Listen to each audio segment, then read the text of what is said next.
சிறப்பு ஆயுத எழுத்து நிகழ்ச்சிக்கு உங்கள் அனைவரையும் அன்போடு வரவேற்கின்றோம். அகில இந்திய அளவில் பாரதிய ஜனதா மிக பிரம்மாண்டமான வெற்றியை பெற்றிருக்கிறது.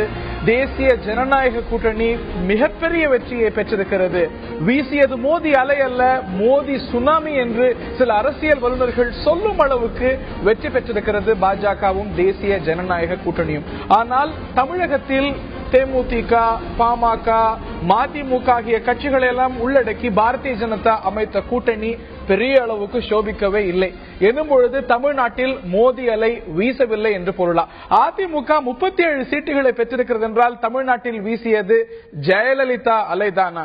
இதை தாண்டி திராவிட முன்னேற்ற கழகம் சீட் எதையும் இந்த தேர்தலில் தமிழகம் புதுச்சேரியில் பெறவில்லை எனும் பொழுது இதற்கான காரணம் என்ன? இந்த தேர்தல் முடிவுகள் அடுத்து வரக்கூடிய 2016 வரக்கூடிய சட்டமன்ற தேர்தலிலும் எதிரொலிக்குமா? இந்த தேர்தல், இந்த 2014 தேர்தல் பல கட்சிகளுக்கு வாழ்வா சாவா தேர்தலாக பார்க்கப்பட்டது.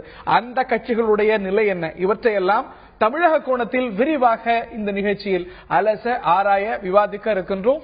முதலில் இது பற்றிய ஒரு தொகுப்பினை காண்போம். மோடி அலை அல்ல சுனாமி என்று சொல்லும் அளவுக்கு தேசிய ஜனநாயக கூட்டணி நாடு முழுவதும் 336 தொகுதிகளில் வெற்றி பெற்று சாதனை படைத்துள்ளது. பாரதிய ஜனதா கட்சி மட்டும் 283 தொகுதிகளில் வெற்றி பெற்று அறுதி பெரும்பான்மையுடன் ஆட்சியை பிடித்துள்ளது. வரும் 21ஆம் தேதி டெல்லியில் நடைபெறும் நிகழ்ச்சியில் மோடி பிரதமராக பங்கேற்க உள்ளார். இந்தியா முழுவதும் பெரும் தாக்கத்தை ஏற்படுத்திய மோடி அலை தமிழகத்தில் சின்ன சலனத்தை மட்டுமே ஏற்படுத்தியிருப்பது அனைவரையும் ஆச்சரியத்தில் ஆழ்த்தியுள்ளது. அக்கட்சியின் கன்னியாகுமரி வேட்பாளர் பொன் ராதாகிருஷ்ணனும் தர்மபுரியில் போட்டியிட்ட பாமக வேட்பாளர் அன்புமணி ராமதாசும் தவிர வேறு யாரும் வெற்றி கனியை எட்ட முடியவில்லை. அந்த அணியில் இடம் பிடித்த பிரதான கட்சியான தேமுதிகவும் மதிமுகவும் ஒரு இடத்தை கூட பிடிக்க முடியவில்லை. தனித்து போட்டியிட்டு சுய பலத்தை பரிசோதிக்கும் முயற்சியில் இறங்கிய காங்கிரசுக்கும் கம்யூனிஸ்டுகளுக்கும் விஷப்பரீட்சையாகவே அமைந்துவிட்டது 2014 தேர்தல். இந்திய அளவில் மோடி அலை என்றால் தமிழகத்தில் ஜெயலலிதா அலை என்று சொல்லும் அளவுக்கு மொத்தமுள்ள 39 தொகுதியில் அக்கட்சி 37 தொகுதிகளில் வெற்றி பெற்று இந்திய அளவில் 3வது பெரிய வெற்றியை பதிவு செய்துள்ளது. தமிழகத்தை பொறுத்தவரை முதல்வர் ஜெயலலிதாவின் கணிப்பு மிக சரியாக அமைந்திருந்தது. ஆனால் மாபெரும் வெற்றி கிட்டியும் அந்த வெற்றியை தேசிய அளவில் பயன்படுத்திக் கொள்ள முடியாத நிலையில் இருக்கிறார் முதல்வர் ஜெயலலிதா. 16 எம்பிக்கள் 18 எம்பிக்களோடு ஐக்கிய முற்போக்கு கூட்டணி அரசின் 2 ஆட்சி காலத்திலும் கிங் மேக்கராக திகழ்ந்த திமுக தலைவர் கருணாநிதிக்கு இந்த தேர்தல் பேரிடியாக அமைந்துவிட்டது. அகில இந்திய அளவில் காங்கிரசுக்கு ஏற்பட்ட நிலை தமிழகத்தில் திமுகவுக்கு ஏற்பட்டுள்ளது. அந்த கட்சியால் ஒரு இடத்தில் கூட வெற்றி பெற முடியவில்லை. அறிவிக்கப்படாத தலைவராக திமுகவை வழிநடத்தி சென்ற ஸ்டாலினுக்கும் இந்த தேர்தல் முடிவுகள் பின்னடைவை ஏற்படுத்தியதாகவே கருதுகின்றனர் அரசியல் நோக்கர்கள். நாடாளுமன்ற தேர்தல் முடிவுகள் 2016 சட்டமன்ற தேர்தலில் எதிரொலிக்குமா? இது உள்ளிட்ட பல கேள்விகள் எழுந்திருக்க விரிவாக இன்றைய நிகழ்ச்சியில் விவாதிப்போம், அலசுவோம். நம்முடைய அரசியல் வல்லுநர் திரு ரவீந்திரன் துரைசுவாமி அவர்கள் இணைகிறார். நிகழ்ச்சிக்கு வரவேற்கின்றோம். பாரதிய ஜனதாவுடைய தேசிய செயலாளர் டாக்டர் தமிழிசை சவுந்தரராஜன் அவர்கள் இணைகிறார், வரவேற்கின்றோம். அதிமுகவுடைய தோழமை கட்சியான இந்திய குடியரசுக் கட்சியின் சட்டமன்ற உறுப்பினர் திரு சேகு தமிழரசன் எம்எல்ஏ அவர்கள் இணைகிறார், அவரை நிகழ்ச்சிக்கு வரவேற்கின்றோம். திராவிட முன்னேற்ற கழகத்தை சேர்ந்த முன்னாள் சட்டமன்ற உறுப்பினர் திரு அப்பாவு அவர்களும் நிகழ்ச்சியில் இணைகிறார். நால்வரையும் இந்த நிகழ்ச்சிக்கு வரவேற்கின்றோம். என்னுடைய முதல் கேள்வி பாரதிய ஜனதாவின் டாக்டர் தமிழிசை சவுந்தரராஜன் அவர்களுக்கு. தேசம் முழுவதும் மோடி அலை அல்ல சுனாமி வீசியது என்ற அரசியல் வல்லுநர்கள் சொல்ல, தமிழ்நாட்டில் மட்டும் மோடி அலை வீசவில்லை, அதுக்கு இம்பாக்டே இல்லை என்று தானே புரிந்து கொள்ள வேண்டும்? அதாவது இம்பாக்டே இல்லை என்று சொல்ல முடியாது. நான் ஏற்கனவே ஒரு பேட்டியில் சொல்லி இருக்கிறேன், இன்று எங்களுக்கு கிடைத்தது தோல்வி அல்ல, ஒரு பின்னடைவுதான் என்று நான் சொல்லியிருக்கிறேன். ஏன் இதை சொல்கிறேன் என்றால், தமிழக அரசியலை பொறுத்தமட்டில் தமிழக அரசியல் இந்தியா முழுவதும் உள்ள அரசியலில் மாறுபட்ட அரசியல் என்று எல்லோருக்குமே தெரியும். திராவிட கட்சிகள், 2 திராவிட கட்சிகளுமே மிக பலம் பொருந்திய கட்சிகளாக இருக்கின்றன. மூன்றாவது ஒரு கூட்டணி அமையுமா, மூன்றாவது ஒரு சக்தி அமையுமா என்று ஒரு மிகப்பெரிய கேள்வி இருந்து கொண்டிருந்த காலகட்டத்தில் இதுவரை இல்லாத அளவிற்கு ஒரு தேசிய கட்சியின் தலைமையில் மாநில கட்சிகளை இணைத்து ஒரு முதல் தரமான அணியை நாங்கள் உருவாக்கினோம். அது ஒரு மிகப்பெரிய பலமான அணி, ரெயின்போ கூட்டணி என்று பேசப்பட்டது. அது மட்டுமல்ல, இங்கே உள்ள திராவிட கட்சிகளை அது அச்சமுற வைத்தது என்பதையும் நான் இங்கே சொல்ல திராவிட கட்சிகள் சொல்லும்போது மதிமுகவை இல்ல தேமுதிக இரண்டு கட்சிகள், அதனால அப்படி சொல்கிறேன். ஏன் இதை சொல்கிறேன் என்றால், ஏறக்குறைய பாதி பிரச்சாரம் வரைக்கும் மோடி அவர்களை எந்த விதத்திலும் விமர்சனம் செய்யாத மரியாதைக்குரிய தமிழக முதல்வர் கூட இந்த அணி பலம் பொருந்தியதாக வந்து கொண்டிருக்கின்ற ஒரு காலகட்டத்தையும் அதனால் வரும் விளைவுகள் ஏறக்குறைய அவர்கள் களத்தில் எவ்வளவு பலம் பொருந்தியவர்களாக நின்று கொண்டிருக்கிறார்கள் என்பதை பார்த்தவுடன் இவர்களை எதிர்க்கவில்லை என்றால் நம்முடைய வாக்குகளும் போய்விடும் என்ற காரணத்திற்காக இடையில் மிக கடுமையாக விமர்சனம் செய்ய ஆரம்பித்ததே இந்த அணி ஒரு அச்சம் கொள்ளக்கூடிய அணியாக தமிழக முதலமைச்சர் உங்களை விமர்சித்ததுக்கு அப்புறம் நீங்க தோல்வியை தழுவினீங்க அப்படின்னு இல்ல. அது ஒன்று, காரணங்களை சொல்கிறேன். இன்னொன்று, முதலில் இருந்தே அனைத்து இந்திய அண்ணா திராவிட முன்னேற்ற கழகத்தின் சார்பில் ஒரு விமர்சனம் மட்டுமல்ல, ஒரு பிரச்சாரமே செய்யப்பட்டது. என்ன என்றால், மோடிக்கு போடும் வாக்குகளும் இங்கே அனைத்து இந்திய அண்ணா திராவிட முன்னேற்றத்திற்கு போடும் வாக்குகளும் ஒன்றுதான். அதிமுக செய்ததான் அப்படி. அதிமுக பிரதானமாக தலைவர்கள் செய்யவில்லை. ஆனால் அப்படிப்பட்ட கருத்து சாதாரணமாக இரண்டு பேரும் நண்பர்கள் தான். இவர்களுக்கு இல்ல ஆதாரம் இல்லை, நீங்களே பார்த்திருப்பீங்க எவ்வளவோ பத்திரிகைகளில்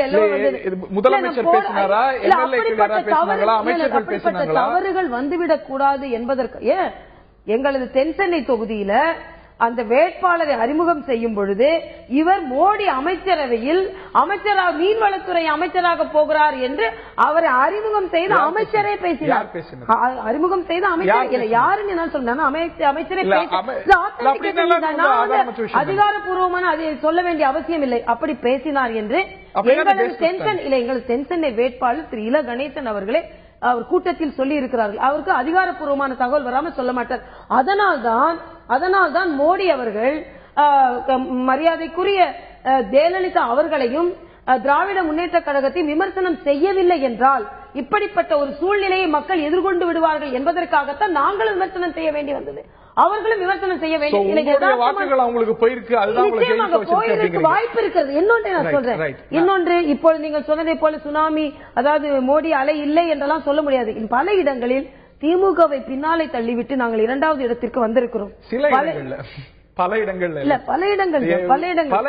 இல்ல, திமுக தான் பிரதானமாக 32 தொகுதிகள்ல இரண்டாவது இடத்துல. நான் சொல்றேன், அதாவது நாங்கள் ஒரு புதிதாக ஒரு கூட்டணி அமைத்து அப்படிப்பட்ட ஒரு மிகப்பெரிய பலமான ஒரு கட்சியாக ஒரு கூட்டணியாக வலம் வந்தது மட்டுமல்ல, மரியாதைக்குரிய மோடி அவர்கள் திருச்சிக்கு வரும்போது நாங்கள் மிகப்பெரிய கூட்டத்தை கூட்டி காண்பித்தோம். இந்த கூட்டணியில் சில நடைமுறை பிரச்சனைகள் இருந்திருக்கு. இது தோல்வி அல்ல, பின்னடைவு அப்படிங்கிறது உங்களுடைய பார்வையாக இருக்க, மோடி அலை வீசவில்லை தமிழ்நாட்டில் சொல்லிட முடியாது அப்படிங்கிறாங்க. இந்த நிலையில திராவிட முன்னேற்ற கழகத்தின் திரு அப்பாவு அவர்கள்ட்ட நான் கேட்க விரும்புகின்றேன். மக்கள் பிரதிநிதித்துவத்தை லோக்சபால முற்றிலுமாக திமுக இழந்திருக்கிறது. காங்கிரசும் இது போல தேசிய அளவில் தோல்வி பெற்றிருக்காது, அதற்கு பொறுப்பேற்கிறேன் என்று ராகுல் காந்தி அறிவித்திருக்கிறார். இந்த தேர்தலை பொறுத்த வரைக்கும் திமுகவுடைய முகமாக பெரிதும் பார்க்கப்பட்டவர் ஸ்டாலின். இந்த ஒரு தேர்தலில் திமுகவை வழிநடத்தியவர் ஸ்டாலின் எனும் பொழுது இந்த தோல்விக்கு ஸ்டாலின் பொறுப்பேற்க வேண்டியவரா? இது அவருடைய தோல்வியா? அதாவது இது ஒன்றும் ஒரு பெரிய பின்னடைவு அப்படின்னு சொல்லி நீங்க சொல்லிட முடியாது. இது போல பல சந்தர்ப்பங்கள்ல நடந்திருக்கு. 1980 திராவிட முன்னேற்ற கழகமும் காங்கிரசும் கூட்டணி அமைச்சு அப்போது எம்ஜிஆர் அவர்கள் இருந்தபோது அதிமுக 2 இடத்தை தான் பெற்றாங்க. அதே போல 89-91 திராவிட முன்னேற்ற கழகத்துக்கு சற்று பின்னடைவு ஏற்பட்டு இது போல வெற்றி வாய்ப்பு இல்லாம நாங்க இருந்திருக்கிறோம். 2004 இப்போது 37 இடத்தை பெற்ற இன்றைய முதல்வர் அவர்கள் அதிமுக கழகம் ஒரு இடத்தில் கூட வெற்றி பெறவில்லை. ஆனால் ஒரு உண்மையை மட்டும் நீங்கள் தெரிந்து கொள்ள வேண்டும். கடந்த நாடாளுமன்ற தேர்தலில் திராவிட முன்னேற்ற கழகம் பெற்ற வாக்கு சதவீதம் 25.42% என்றால் இந்த தேர்தலில் 28% மேல் திராவிட முன்னேற்ற கழகம் வாக்குகள் பெற்றிருக்கின்றது. இல்ல, இது திராவிட முன்னேற்ற கழகத்தினுடைய 23.6 தோழமை கட்சிகளை சேர்த்தா அவ்வளவு வருமானம் எனக்கு தெரியல. இப்ப மொத்தத்தை எடுத்துக்கிட்டா நீங்க அந்த 28% மேற்பட்ட வாக்குகள் எங்களுக்கு இருக்கு. இது ஒட்டுமொத்தமா எங்களுடைய தளபதி அவர்கள், திராவிட முன்னேற்ற கழகத்தினுடைய பொருளாளர் அவர்கள் மிகச் சிறப்பாக தேர்தல் கேம்பெயின் நடத்தி மிகப்பெரிய அளவில் இது எங்களுக்கு ஒரு பின்னடைவு என்று நாங்கள் சொல்ல மாட்டோம். என்ன ஒரு உண்மையை நாங்கள் சொல்ல வேண்டும் என்றால் 11 இடங்களை 1991 என்று எண்ணுகின்றேன். ராஜீவ்காந்தி அவர்கள் இறந்த போது 11 இடங்களில் போட்டியிட்டு 11 இடங்களில் அதிமுக வெற்றி பெற்றது. அப்போது அவர்கள் பெற்ற வாக்குகள் தேசிய அளவில் 1.5%. அப்போது திராவிட முன்னேற்ற கழகம் ஒரு இடத்தில் கூட வெற்றி பெற முடியவில்லை என்றாலும் எங்களுடைய வாக்கு வங்கி அப்போது தேசிய அளவில் 2.59% இருந்தது. ஆக திராவிட முன்னேற்ற கழகத்தினுடைய வாக்கு வங்கி கூடியிருக்கிறதே தவிர குறைவு இல்லை. ஒன்று, இதற்கு மிகப்பெரிய பின்னடைவு ஏற்பட்டுவிட்டது என்று சொல்வதற்கு பல காரணங்கள் உண்டு. இந்த தேர்தலிலே அதிமுக வெற்றி பெற்றதற்கு ஒரு காரணம் அவர்தான் பாரத பிரதமர் என்று தன்னை முன்னிலைப்படுத்தி அவர்களுடைய திமுக தலைவர் சொன்னார். இந்த நிலையில இது ஒரு பின்னடைவு இல்லை அப்படிங்கிறது உங்களுடைய பார்வையாக இருக்கிறது. பெர்சன்டேஜ் எங்களுக்கு சாதகமாக இருக்கிறது அப்படின்னு சொல்றீங்க. நான் திரு ரவீந்திரன் துரைசாமி அவர்கள்ட்ட கேட்கிறேன். மற்ற கட்சிகளை அனலைஸ் பண்றதுக்கு முன்னாடி திராவிட முன்னேற்ற கழகத்தை பார்ப்போம். 2011 தேர்தலில் எதிர்க்கட்சி அந்தஸ்தை கூட திராவிட முன்னேற்ற கழகம் இழக்கிறது. இதுக்கு பிறகு 3 வருட காலம் அதிமுக ஆட்சி அமைந்த பிறகு, அதிமுக ஆட்சி நடந்த பிறகு திமுக மீண்டும் ஒரு தோல்வியை சந்திக்கிறது என்றால் முந்தைய தேர்தல்கள் போல இந்த வெற்றி தோல்விகளை சமாளித்து மீண்டெழக்கூடிய சக்தி திமுகவுக்கு மீண்டும் இருக்கிறது. இதற்கான பதிலை இரண்டாவது கூறுகிறேன். முதல்ல பாஜக மோடி அலை என்பது பாஜக ஏற்கனவே எஸ்டாப்ளிஷ் ஆன பகுதிகளில், குறிப்பா யூபியில 4வது இடத்துக்கு போன ஒரு கட்சி முதல்ல இடத்துக்கு வர்றது இந்திய வரலாற்றிலே ஒரு பெரிய சாதனை. பாஜக அடித்தளத்தில் மோடி செய்த மிகப்பெரிய சாதனை. எந்த ஒரு பிரதம வேட்பாளரும் எந்த ஒரு தலைவரும் இந்தியாவில் ஒரு விழுந்த கட்சியை இப்படி ஒரு மாநிலத்தில் தூக்கி நிறுத்தியது இல்லை. அந்த சாதனையை நீங்கள் சில மாநிலங்களில் செய்ய முடியவில்லை என்று கேட்கிறீர்கள். அந்த சில மாநிலங்கள் வரிசையில் ஓரளவு நீங்க அவங்களால் ஓரளவு பாஜக பின்பலம் இல்லாத மாநிலங்களில், பெரிய அளவில் இல்லாத கேரளா, தமிழ்நாடு, வெஸ்ட் பெங்காலில் அவர்கள் எப்படி நுழைய முடிகிறது என்றால் தொடர்ந்து மம்தா பானர்ஜி அவர்கள் வெற்றி பெற்றுக் கொண்டிருக்கிறார்கள். கம்யூனிஸ்டுகளால் இனிமேல் மம்தா பானர்ஜியை வீழ்த்த முடியுமா என்பது ஒரு கேள்விக்குறியாகிறது. அப்பொழுது புதிய சக்தியாக பாஜக மோடி ரூபத்தில் போகும்போது அதற்கு ஒரு எழுச்சி கிடைக்கிறது, 16% வாக்குகள் கிடைக்கிறது. அதே தமிழ்நாட்டில் வெஸ்ட் பெங்காலையும் ஒரே சமயத்தில்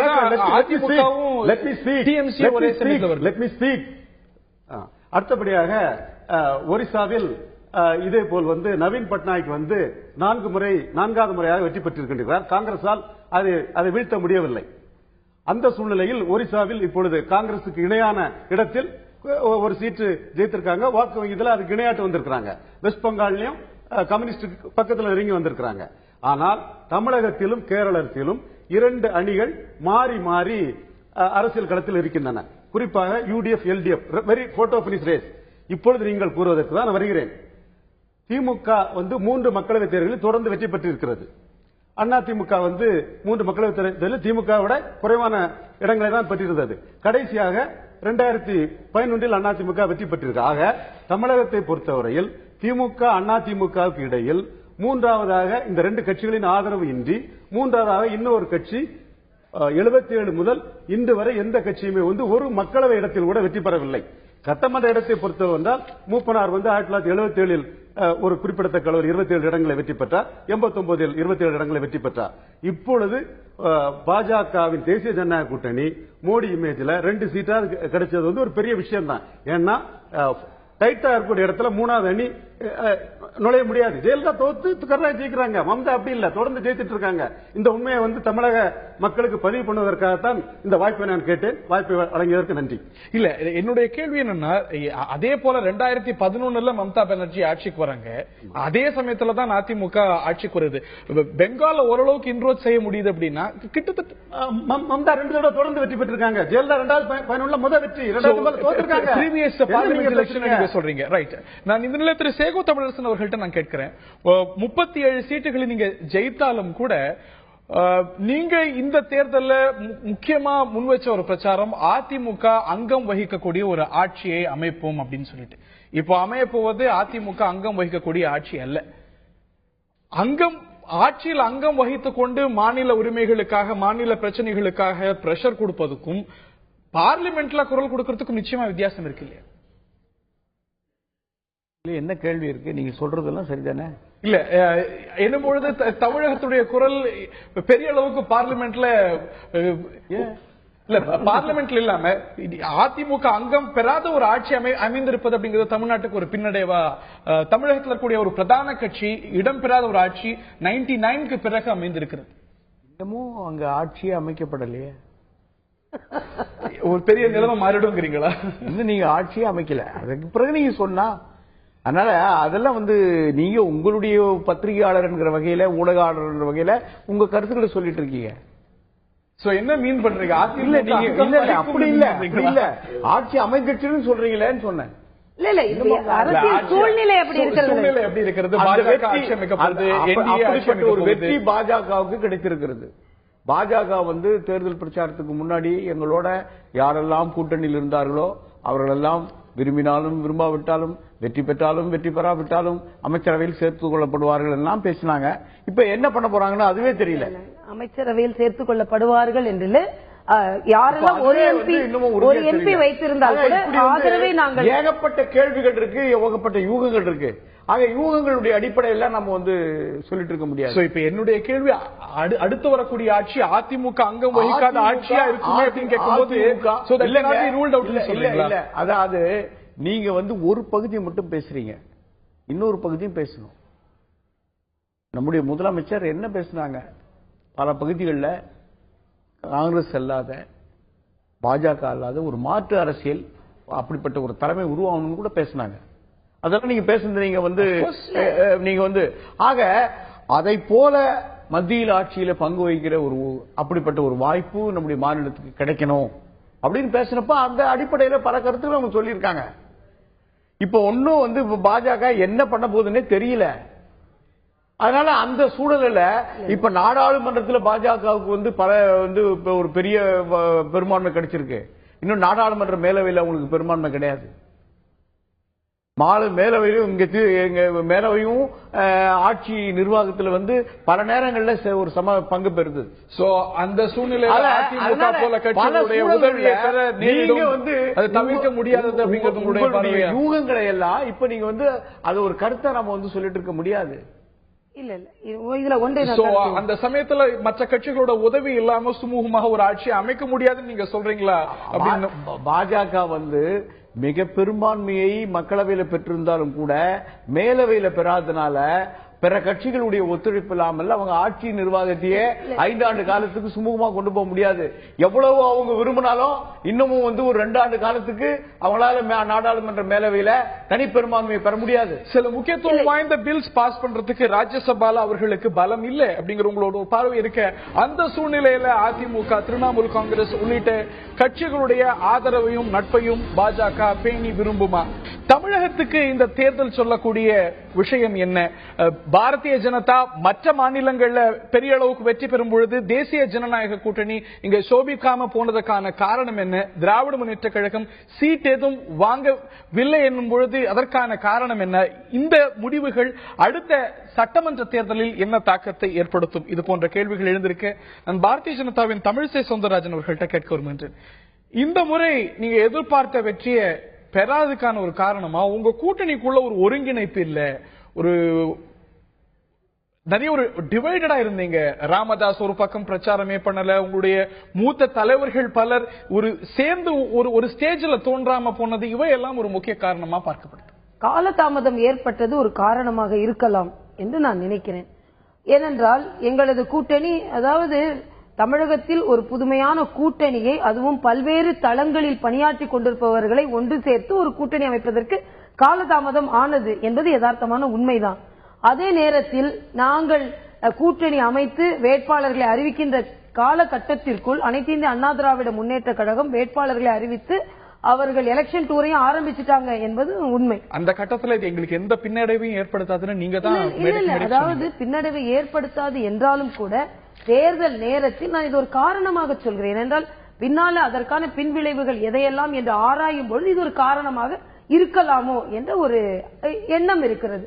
அது மட்டுமல்ல, திராவிட முன்னேற்ற கழகம், அனைத்து இந்திய அண்ணா திராவிட முன்னேற்ற கழகம் அடிப்படையில் மிக பலமான ஒரு கட்சிகளாக இருந்து கொண்டிருக்கின்ற நேரத்தில் மூன்றாவது ஒரு அணி, சகோதரர் சொன்ன மாதிரி உள்ளே சென்று அதை ரூட்டீன் பண்றது கொஞ்சம் கஷ்டமான காரியமாகத்தான் இருந்தது. ஆனால் கூட்டணி கட்சி தலைவர்களை குறை சொல்ல முடியாது. எல்லோருமே நன்றாக பிரச்சாரம் செய்தார்கள். சில காரணங்களுக்காக மோடி அவர்கள் இங்கே வரும்பொழுது எல்லோரும் ஒரு மேடையில் தோன்ற முடியவில்லையே தவிர, ஆனால் மரியாதைக்குரிய மோடி அவர்கள் நீங்கள் பார்த்தீர்கள் என்றால் எல்லா கூட்டணி கட்சிகளுக்கும் ஒரு நேரத்தை ஒதுக்கி அவர் 4 முறை வந்தார். Too many coincidences. ஏன்னா ராமதாஸ் இந்த கூட்டணி அறிவிக்கப்பட்ட போது வரவில்லை, தர்மபுரியில பிரச்சாரம் செய்தார், சேலத்துல பிரச்சாரம் செய்யல. சேலத்துக்கும் தர்மபுரிக்கும் எவ்வளவு தூரம்? விஜயகாந்த் கட்சி போட்டியிடக்கூடிய எந்த கட்சி எந்த தொகுதியிலும் ராமதாஸ் பிரச்சாரம் செய்யல. அதெல்லாம் சில பிரச்சனைகள். அதாவது திடீரென்று ஒரு கூட்டணி அமையும் பொழுது ஒரு 4-5 கூட்டணி கட்சிகள் வரும்பொழுது அதில் சில பிரச்சனைகள் இருக்கத்தான் செஞ்சது, இல்லவே இல்லை என்று சொல்ல முடியாது. ஆனால் இதையெல்லாம் பின்னடைவுக்கு காரணமாக இருக்கலாம். ஏனென்றால் ஒரு கட்சி மிக பலம் பொருந்தியதாக உள்ளே ஆட்சி அதிகாரம், ஆள்பலம், அதிகார பலம், பணபலம் எல்லாவற்றையும் வைத்துக் கொண்டு வரும்பொழுது இப்ப சின்ன சின்ன பிரச்சனைகள் கூட அந்த வாக்குகள் சிதறுவதற்கு காரணமாக இருந்திருக்கலாம். ஆனா இப்பொழுது சகோதரர் சொன்னதில் ஒன்றை நான் வருகிறேன். மத்திய அரசில் அங்கம் வகிக்கும் என்று சொன்னார். இப்ப மட்டும் என்ன அப்படின்னா, ராஜ்யசபால இருக்கிறது விடுங்க, இப்பொழுது நடந்தது லோக்சபா தேர்தல், மக்களுக்கான தேர்தல். இந்த மக்களுக்கான தேர்தலில் பாரதிய ஜனதா கட்சி ஏதோ ஆட்சி அமைப்பதில் தடுமாறி கொண்டிருப்பதை போல பேசுகிறது. இல்ல, அறுதி பெரும்பான்மை 84ற்கு பின்பு மிகப்பெரிய அறுதி பெரும்பான்மை கிடைத்திருக்கிறது. ராஜ்யசபால உங்களுக்கு அவ்வளவு ஏன் என்ன ஆட்சி அமைக்கலையே எப்ப எப்படி சொல்லுவீங்கன்னா, அரசியல் சூழ்நிலையை நோக்கி நம்ம கருத்து சொல்லணும்ல. ஏதோ அதற்கான எதிர்பார்ப்புகள் இருந்து ஆட்சி அமைக்கலன்னா உள்ளே வரலாமா போலாமா என்று சொல்லலாம். இப்பொழுது அதற்கான தேவை இல்லாத போது அறுதி பெரும்பான்மையாக வந்திருக்கும் பொழுது இவர்கள் ஒரு நோக்கத்தில் 37 இடங்களை பெற்றிருக்கிறார்கள். ஆனால் மத்திய அரசில் அங்கம் வகிக்க போகிறோம் என்ற கோரிக்கை நிராகரிக்கப்பட்டிருக்கிறதா இல்லையா பாரதிய ஜனதா கட்சியின் வெற்றியினால் என்பதை நாங்க உறுதி செய்யணும் இல்லையா? ஆக ராஜ்யசபால புதுசா எந்த கட்சி வந்தாலும் அதிமுகவோ வேற கட்சியோ முன்வருமையானால் நாங்க சேர்த்துக்க மாட்டேங்க சொல்லல. அவர்கள் சொல்கிறார்கள் அல்லவா, அந்த அங்கம் வகிக்கும் என்று நாங்கள் அதிகமாக வாக்குகள் வரும்பொழுது அதிக வாக்குகள் வாங்கும் பொழுது நீங்க அதற்கு தேவையில்லாமல் ஒரு அரசியல் சூழ்நிலை இருக்கிறது என்பதை நீங்கள் ஒத்துக்கொள்ள வேண்டும். அதே மாதிரி ராஜ்யசபால இருக்கிறது அங்கம் வகிக்கிறது என்று சொல்ல முடியாது. நீங்க உங்களோட பாராளுமன்ற உறுப்பினர்களின் கடமையை நீங்கள் தவற விட்டு விடக் கூடாது. ஏதோ ஆளும் கட்சிக்கு எங்களோட உதவி இருந்தால்தான் நாங்கள் செய்ய முடியும். பில் பாஸ் செய்யும் பொழுது பாராளுமன்ற உறுப்பினர்களின் கடமை என்று ஒன்று இருக்கிறது என்பதை நாம் மனதில் வைத்துக் கொள்ள வேண்டும். நான் பதில் சொல்லணும். நான் தமிழிசை இந்த பிரச்சனையை திசை திருப்ப கூடாது. நான் சொன்னது என்ன, யார் நிராகரித்தார்கள்? 40 தொகுதிகளில் 37 தொகுதிகளை இந்தியாவிலேயே இவ்வளவு சதவீதம் வேற எந்த அரசியல் கட்சியும் வெற்றி பெற்றதில்லை.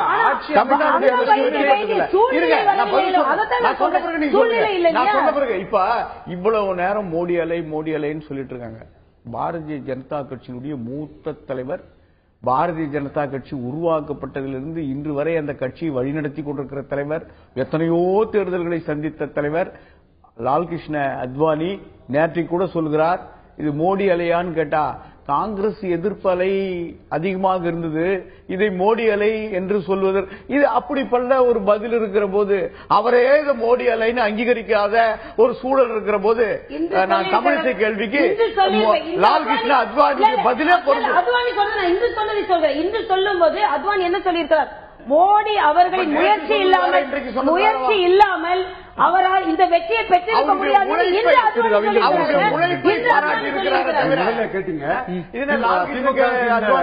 இந்த தேர்தல் முடிவு எப்படின்னு கேட்டீங்க. திமுக வரலாற்றுல இது ஒரு மிகப்பெரிய பின்னடைவை திமுக கொடுத்திருக்கூடிய ஒரு தேர்தல். 1977 எம்ஜிஆரும் கருணாநிதியும் திமுக அதிமுக சந்திக்கும் போது திமுக கூட்டணி இல்லாம தான் சந்திச்சது. எம்ஜிஆர் கூட்டணியோட சந்தித்தார். என்றாலும் அவன் எடுத்த வாக்குகளை பார்த்தால் எம்ஜிஆரால் அன்று 4 முனை போட்டியில் 30.03% வாக்குகளை தான் எடுக்க முடிந்தது. தமிழகத்திலே மிக குறைவான வாக்குகளை பெற்று முதலமைச்சரானவர் அவர். அப்பொழுது திமுக தலைவர் 24.8% வாக்குகளை பெற்றார். 5% தான் வித்தியாசம். அடுத்தபடியாக 1991 அப்பொழுது திமுக மிகப்பெரிய தோல்வியை கொடுத்தது. அதிமுகவும் காங்கிரசும் இணைந்து ராஜீவ்காந்தி அசாசினேஷன் வேற அதில் இருந்தது. இந்த சூழ்நிலையில் தான் திமுக அந்த தோல்வியை சந்தித்தது. இப்பொழுது தனித்து போட்டியிட்ட அதிமுகவுடன் திமுக மிகப்பெரிய தோல்வியை சந்தித்திருக்கிறது. அதிலும் வழக்கமாக 2011 கூட திமுகவின் வாக்கு வங்கி என்று 96 முதல் 2011 வரை சராசரி ஒன்று கணக்கிடக்கூடிய வாக்கு வங்கியில் கூட 6 முதல் 7% வாக்குகளை இழந்துள்ளது. நான் ஏற்கனவே சொன்னமல்ல, போட்டோ பினிஷ் ரேஸ்ங்கிற அந்த ரேஸ் வெஸ்ட் பெங்காலில் இந்த எலெக்ஷனுக்கு முன்பே வந்து விட்டது. ஒரிசாவில் முன்பே வந்து விட்டது. தமிழகத்தில் இப்பொழுதுதான் வந்திருக்கிறது. திமுகவுக்கும் அதிமுகவுக்கும் இடையில் உள்ள வித்தியாசம் 15% மேல் போய்விட்டது. அடுத்தபடியா ராஜ்யசபா மேட்டர் அவர் சொன்னார். தெலுங்கானா பில் எப்படி பாஸ் ஆச்சு? காங்கிரசுக்கு தெலுங்கானா பில் ராஜ்யசபால யார் ஆதரவு கொடுத்தா? லோக்பால் பில் எப்படி பாஸ் ஆச்சு? யார் ஆதரவு கொடுத்தா? பாஜகவுக்கு ஏன் காங்கிரஸ் கொடுக்க மாட்டாங்க? லோக்பால் ராஜ்யசபாவில் அதிமுகவுக்கு ஒரு சே இருக்கு. காங்கிரஸ் வந்து டேக்கிள் பண்ணிடுவாங்க அவங்க ஃப்ளோர் மேனேஜ்மெண்ட்ல. அதிமுகவுக்கு அதுல ஒரு சே இருக்குது. அடுத்தபடியாக இந்த 37 எம்பிக்களும் இன்றைக்கு யாரும் மாற்றி மறித்து சொன்னாலும் கூட தமிழக முதல்வர் பிரதமராக வேண்டும் என்பதற்காக கிடைத்த இதுகள். இப்பொழுது அதற்கான வாய்ப்புகள் இல்லை. யாரும் அதை இருப்பதே சொல்ல முடியாது. ஆனால் இன்னும் 5 வருடம் கழித்து அவங்களுக்கு வாய்ப்பு வரலாம். இதே இது அந்த டெம்போ மெயின்டைன் பண்ணிட்டு போய் ஃபைட் பண்ணா மாற்றாக வரதுக்கு வாய்ப்பு இருக்கு. அவங்களுக்கு, மம்தாவுக்கு, காங்கிரசுக்கு, அரவிந்த் கெஜ்ரிவால் போன்ற ஒருத்தருக்கு வாய்ப்பு இருக்குது. ஆக இந்த 37 அவர் பிரதமராக ஆவதற்கு விழுந்த வாக்குகளானே தவிர அவர் இல்லாவிட்டால் இவர் வருவார், இவர் இல்லாவிட்டால் வரலாம் வந்து ஒரு சிலர் தங்கள் அபிலாஷைக்காக கூடக்கூடிய கட்டுக்கதைகள். மக்கள் அவரை பிரதமராக நம்பிய வாக்களித்திருக்காங்க. ரைட். நான் திரு அப்பாவு அவர்கள்ட்ட கேட்க விரும்புகின்றேன். இது திராவிட முன்னேற்ற கழக வரலாற்றில் ஒரு முக்கியமான ஒரு தோல்வி அப்படின்னு ஒரு பதிவு செய்ய, இதை தாண்டி இதற்கான காரணங்கள் அப்படின்னு பார்க்கும்போது சில தொகுதிகளில் உட்கட்சி பிரச்சனைகள் பெரிய அளவுக்கு இருந்தது. அழகிரியுடைய ஒரு ஃபேக்டர் ஒரு முக்கியமான அளவுக்கு தென் மாவட்டங்களில் பிளே பண்ணிருக்குங்கிற கேள்வி எல்லாம் இப்பொழுது எழுகிறது. திரு அப்பாவு, அது அதிமுக மிகப்பெரிய வெற்றியை பெற்றிருக்கு. 37 பேர் சென்றிருக்காங்க. அதுக்கு ஒரு பதில் சொல்றேன். தமிழ்நாட்டில் 30க்கும் மேற்பட்ட அமைச்சர்கள் இருக்காங்க. யாரும் வாய் திறந்து எதுவும் பேச முடியாது. அதே மாதிரி தான் இந்த 37 பேரும் பாராளுமன்றத்துக்கு சென்றதுனால தமிழ்நாட்டுக்கு எந்த பலனும் இருக்க போறதில்லை. யாருமே வாய் திறந்து பேச போறது கிடையாது.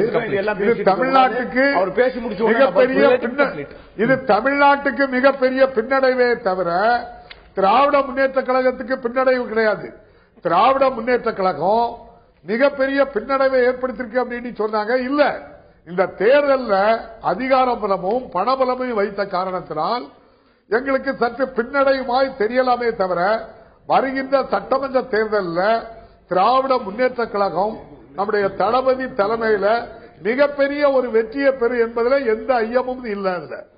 ஏன்னா இப்பவே தேர்தலில் பிரச்சாரத்துக்கு வந்த தளபதி அவர்கள் சென்ற இடங்களில் எல்லாம் மக்கள் வெள்ளம் அப்படியே ஒட்டுமொத்தமா திரண்டு வந்து எங்களுக்கு கரண்ட் இல்ல, எங்களுக்கு தண்ணி இல்ல, எங்களுக்கு நீங்க தான் வரணும்னு சொன்னாங்க.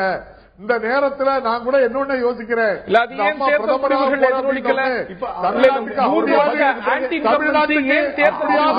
அவருக்கு பின்னால எனக்கு நீங்க நிச்சயம் வாய்ப்பு நான் பதில் சொல்லணும். தமிழ்நாட்டுக்கு அப்படியாவது ஒரு விடிவு காலம் வரட்டு. இந்த அம்மா டெல்லிக்கு போயிட்டா அப்பமாவது தமிழ்நாட்டுக்கு ஒரு நல்ல முடிவு வரும். தலைவர் நல்லாட்சி நடக்கட்டும்.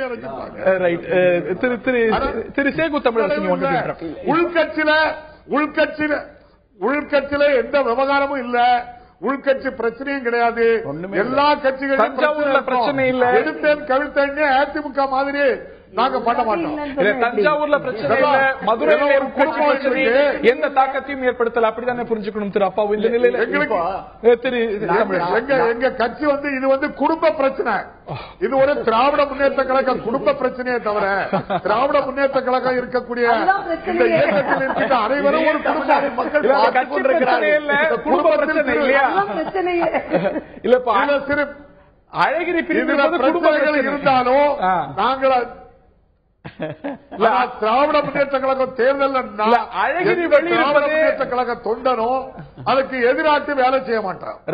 தமிழரசன், அதாவது திரு அப்பாவு அவர் சொல்ற கருத்துல 33 அமைச்சர்களும் பேசாம இருக்கிறாங்க அப்படின்னு நான் திரு அப்பாவு நல்ல சுதந்திரமா பேசுறாரு. அவர்கிட்ட ஒரு கேள்வி கேட்க விரும்புறேன். திரு அழகிரி தென்மண்டல திராவிட முன்னேற்ற கழகத்தினுடைய முன்னாள் ஆணையர், அமைப்பு செயலாளர், அவர் முன்னாள் மத்திய அமைச்சர், முன்னாள் முதலமைச்சர், திமுக தலைவருடைய மூத்த மகன், எல்லா பொறுப்புகளிலும் இருந்தவர். தொடர்ந்து நேற்று கூட நேற்றைக்கு கூட அவர் என்ன சொல்றாரு, திமுகவினுடைய இவ்வளவு பெரிய தோல்விக்கு திமுக தலைமையினுடைய தவறுதலான வழிகாட்டல் தான் காரணம்.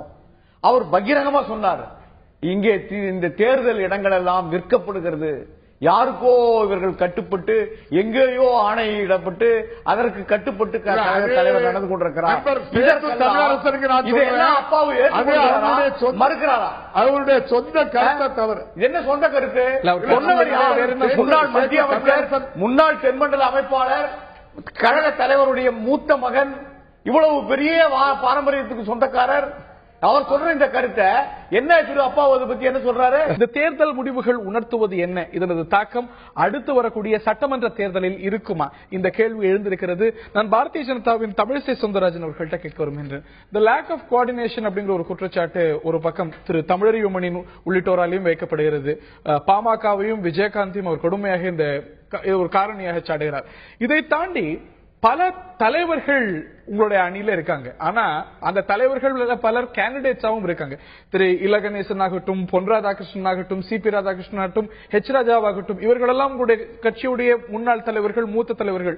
நீங்களோ வானதி ஸ்ரீனிவாசனோ மாநில அளவில் போயிருக்கலாம். ஆனால் உங்களுடைய தலைவர்கள் கேண்டிடேட்ஸாக அந்தந்த தொகுதிகளில் முடங்கியது.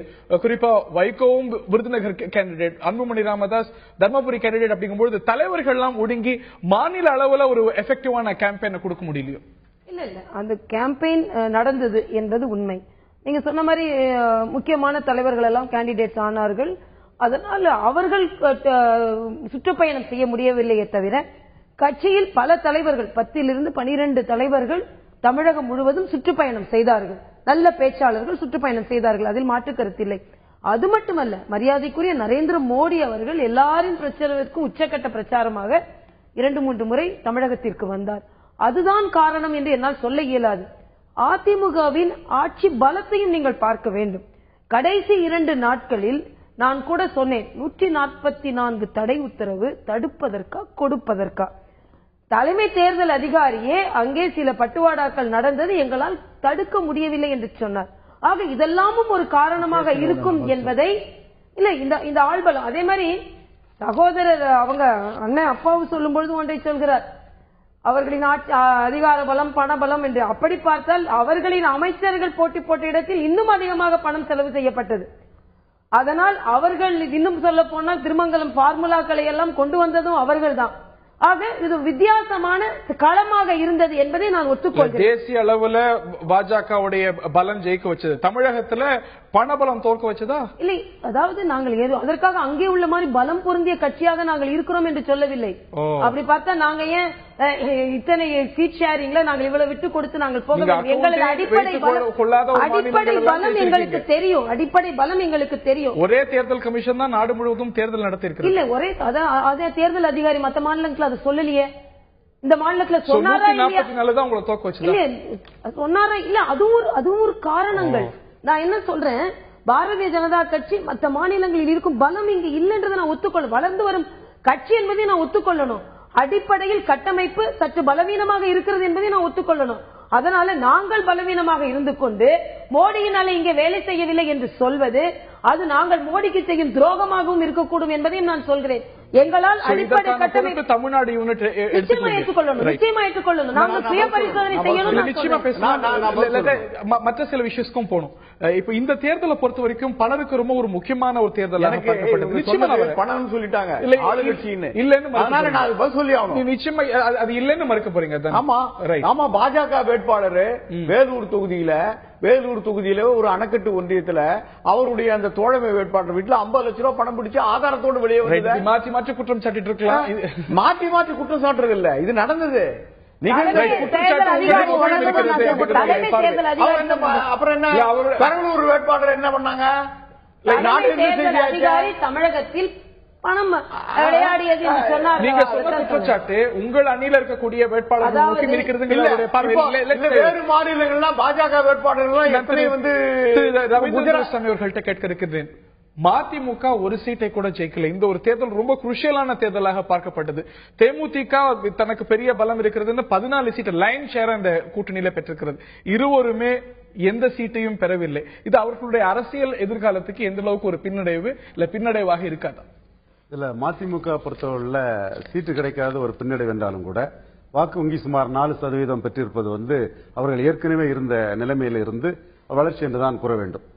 நிச்சயமாக. ஏன்னா ஏற்கனவே வந்து அவங்க சட்டமன்ற தேர்தலில் கண்டஸ்ட் பண்ண முடியாத ஒரு சூழல் அவங்களுக்கு ஏற்பட்டது. உள்ளாட்சி தேர்தலையும் அவங்க வந்து பெரிய அளவில் செயல்படல, சாதிக்கல. இப்போ வந்து 7 தொகுதியில் நின்று ஓரளவு வாக்கு பலம் அவங்க கிடைச்சிருக்குது. தேமுதிக பொறுத்தவரையில் தான் 2009 மக்களவைத் தேர்தலில் 10% வாக்கு எடுத்தவர்கள் 2011 சட்டமன்ற தேர்தலில் அதிமுகவுடன் அணி சேர்ந்து 29 இடங்களில் வெற்றி பெற்று சுமார் 8% வாக்குகளை பெற்றவர்கள் இப்பொழுது பத்திரிகை வந்த புள்ளிவிவரப்படி 5.4% வாக்குகள் தான் பெற்றிருக்கிறார்கள் என்று சொன்னால் அவர்களுக்கு ஏதோ ஒரு பலகீனம், அவர்களுக்கு இந்த அணியில் உள்ள மற்ற கட்சிகளுக்கு இல்லாத ஒரு பலகீனம் அவர்களுக்கு இருக்கிறது என்பதுதான் இதில் நமக்கு அந்த புள்ளி விவரங்கள் கூறுகின்றன. ரைட். நான் திரு அப்பாவு அவர்கள்ட்ட கேட்க விரும்புகின்றேன். எனக்கு கொஞ்சம் வாய்ப்பு கொடுங்க. இல்ல, நீங்க இவங்களுக்கு பதில் சொல்லி ஆகணுமே. அந்த ஒரு குற்றச்சாட்டு அவர்கள் 144 தடையை யார் போட்டது? மாநில அரசா? தேர்தல் ஆணையம் போட்டு. தேர்தல் ஆணையம் இங்க மட்டுமா போட்டாங்க? பக்கத்துல ஆந்திர மாநிலத்துல போடல? மாநிலம் முழுவதும் காஷ்மீர்ல போடல? எத்தனை பகுதிகளில் போடல? தமிழகத்தை பொறுத்தவரையில பல மாவட்டங்களில சாதிய மோதல் நிகழ்வோ என்கிற அச்சம் இருந்ததுனால தேர்தல் ஆணையம் போட்ட அந்த உத்தரவை எப்படி மாநில அரசு நீங்க குறை சொல்ல முடியும்? தேர்தல் ஆணையம் மாநில அரசு நம்முடைய முதலமைச்சர் சில பிரச்சனைகளுக்காக தேர்தல் ஆணையத்தினுடைய நடவடிக்கைகளை கண்டிச்சிருக்காங்க, வழக்கு போடுவாங்க சொல்லியிருக்காங்க. ரைட். நான் திரு அப்பாவு அவர்கள்ட்ட நான் கேட்க விரும்புகின்றேன். நீங்க காங்கிரஸோடு சேர்ந்து இந்த ஒரு தேர்தலை சந்தித்திருப்பீர்களே, ஆனால் இன்னும் கணிசமான சீட்டுகளை ஜெயிச்சிருக்க முடியுமோ, அக்கவுண்ட் ஓபன் பண்ணிருக்க முடியுமோ, இல்ல இந்த வீழ்ச்சிக்கான காரணமாகவே ஒரு நீண்ட நாட்களாக காங்கிரஸ் கூட்டணியில இருந்ததுதான் காரணம்னு நினைக்கிறீங்களா? நம்ம தமிழரசு அவர்கள் சொன்னதுக்கு ஒரு வார்த்தை சொல்லியிருந்தேன். அவங்க வந்து தேர்தல் ஆணையம் தான் இந்த தடை உத்தரவு போட்டது அப்படின்னு சொன்னாங்க, மாநில அரசு போடலன்னு. தேர்தல் ஆணையம் போட்டதுக்கு எல்லா அரசியல் கட்சிகளும் அதுக்கு எதிர்ப்பு தெரிவிச்சாங்க. தமிழக முதல்வர் மட்டும் அந்த 144 போட்டதுக்கு எந்த எதிர்ப்பும் தெரிவிக்கல. அதே போல நம்ம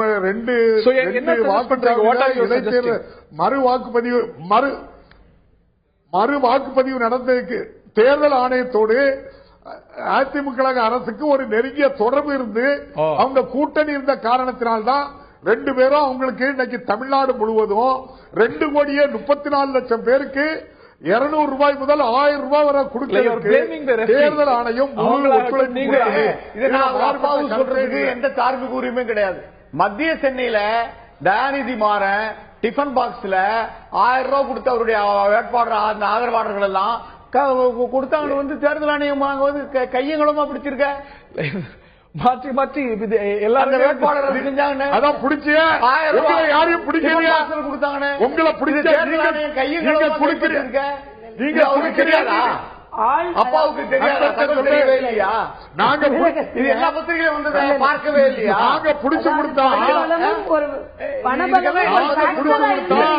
இப்போ தமிழகத்தை பொறுத்த வரைக்கும் எல்லாருமே ரெஃப்ரி அது ஒரு காரணம் நினைக்கிறீங்களா?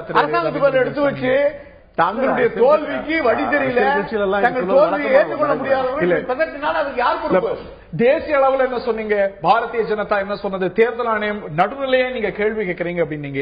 காங்கிரசுக்கு சாதகமாக நடந்து கொள்கிறது அப்படிங்கிற ஒரு குற்றச்சாட்டு அகில இந்திய அளவில் வச்சீங்க. அப்படி ஒரு குற்றச்சாட்டு உண்மையாக இருக்குமே, ஆனால் இந்த அளவுக்கு அகில இந்திய அளவில் வந்திருக்குமா?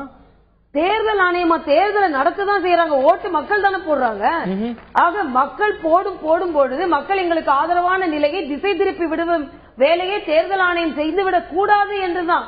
ஏனென்றால் ராகுல் காந்திக்கு ஒரு இடத்தில் அவர்கள் அனுமதி கொடுக்கிறார்கள், அதே இடத்தில் மோடி அவர்களுக்கு அனுமதி மறுக்கிறார்கள். மோடி அவர்கள் எஃப்ஐஆர் உடனே போடுறாங்க. ராகுல் காந்தி மிஷின் பக்கத்தில் நின்னாலும் அவர் மீது நடவடிக்கை இல்லை என்பதை அதிகாரப்பூர்வமாக ஆதாரப்பூர்வமாக நாங்கள் சொன்னோம். ஆக தேர்தல் ஆணையம் எதிரில் இருந்த உடனே வாக்கு எல்லாம் எங்கேயோ போயிடும் இல்லை, மக்கள் வாக்களிக்கிறார்கள். ஆனால் அந்த திசை திருப்புதல் நடந்துவிடக் கூடாது என்பதற்காகத்தான். அதே மாதிரி தமிழகத்தை பொறுத்த மட்டும் எப்பொழுதுமே ஆள் பலமும் ஆட்சி பலமும் அதிகார பலமும் பணபலமும் தேர்தலில் ஒரு பங்கு வகிக்கும். அந்த பங்கு வகிக்கிறதை எங்களால் எதிர்கொள்ள முடியவில்லை என்பது யதார்த்தமான உண்மை என்பதை நான் இங்கே ஒத்துக்கொள்கிறேன். என்னுடைய கேள்வி, இந்த தேர்தல் முடிவுகளானது அடுத்து வரக்கூடிய சட்டமன்ற தேர்தல் முடிவுகள்ல பிரதிபலிக்குமா, இல்ல பார்லிமெண்ட் எலெக்ஷன்லயும் சட்டமன்ற தேர்தலையும் வெவ்வேறாகத்தான் மக்கள் தொடர்ந்து வாக்களித்து வந்திருக்கிறார்கள்? அடுத்த வரக்கூடிய சட்டமன்ற எலெக்ஷனுக்கு 2 ஆண்டுகள் இருக்கின்றன. அரசியல் 2 ஆண்டுகள் என்பது மிகவும் ஒரு நீண்ட காலம். இந்த பார்லிமெண்ட் எலெக்ஷனுக்கும் சட்டமன்ற எலெக்ஷனுக்கும் டிஃபரன்ஸ் இருக்கும், அது வேற விஷயம்.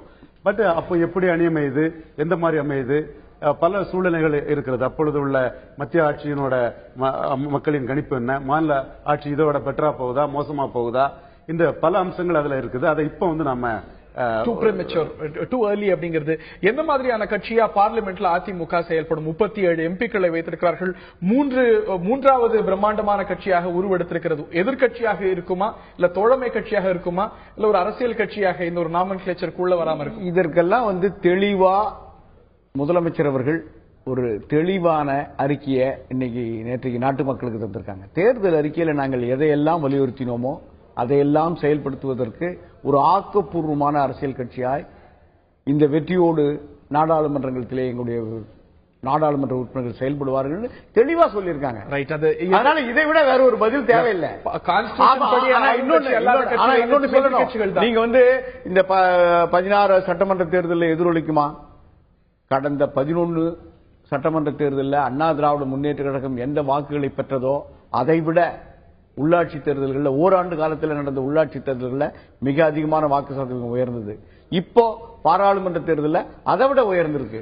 ஆக 3 ஆண்டு காலத்தில் தமிழகத்தில் அனைத்து இந்திய அண்ணா திராவிட முன்னேற்ற கழகத்தினுடைய பொதுச் செயலாளர் முதலமைச்சருமான அம்மா அவருடைய அந்த ஆட்சி திறமையாலும் அளப்பரிய நலத்திட்டங்களாலும் அறிவார்ந்த செயலாக்க நடைமுறைகளாலும் இன்றைக்கு மாறுமா? இன்னும் 2 ஆண்டுகள் இருக்கிறது. இந்த சூழ்நிலையில் தான் 2016 பொது சட்டமன்ற தேர்தலிலும் இதே நிலைதான் எதிரொலிக்குமா? அதற்கு இன்னும் 2 ஆண்டுகள் பொறுத்திருக்க வேண்டியிருக்கிறது. டூ ஏர்லி அதை சொல்லிவிடுவதற்கு அப்படிங்கிறது பார்வையாக இருக்கிறது. இந்த தருணத்தை நிகழ்ச்சியை நிறைவு செய்தாக வேண்டும். நிகழ்ச்சியில் பங்கு பெற்ற டாக்டர் தமிழிசை சவுந்தரராஜன், திரு சேகு தமிழரசன், திரு ரவீந்திரன் துரைசாமி மற்றும் திரு அப்பாவு மற்றும் பார்த்த நேயர்களுக்கு நன்றி தெரிவித்து விடைபெறுகின்றோம்.